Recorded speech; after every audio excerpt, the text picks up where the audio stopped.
Alright, so right here, right now, I've got two phones. The one to the left has MobileX, and the one to the right is running a plan directly from Verizon. If we go into the MobileX app, you'll see I have a little bit of data to go, and I set the video optimizer to 4K Ultra HD, uncapping my video speeds. You'll also notice that there's a speed optimizer, which I guess is supposed to save data, but at this time, it is not available. So let's jump right into a speed test because I've heard a lot that MobileX is actually slower than Verizon, even though they're both on the same network. And running this first test, you'll see that that actually isn't true, and MobileX is actually a little bit faster.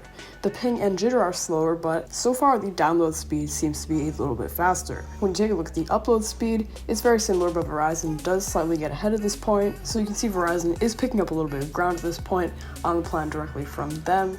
And when we round off the test, it's pretty similar results overall, so not too much of a difference. But when we run the second test, this is where it gets crazy. You'll actually find that immediately Verizon perks right up with super fast speeds and a very reasonably low ping and jitter.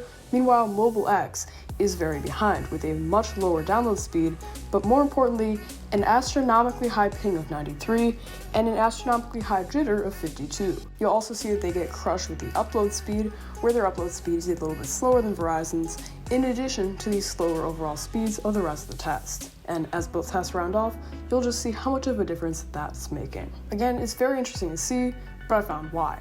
Loading up cell map around both phones showed me what bands each network was connected to. I found that while Verizon was aggregated on N2, N5, and N66, all amazing 5G bands working together to deliver great performance, MobileX was only connecting to one band, which was N5. And you'll once again see the names of the carriers on both phones, so you'll actually know which one's which. And you'll find that, again, MobileX is only connecting to one band that's showing up in Cell Mapper, meanwhile Verizon is connecting to several. So again, this was definitely some interesting testing because I've heard a lot before that MobileX is much slower with a much higher ping and overall slower speeds. And now that I have both side by side tested, I can now confirm that is true.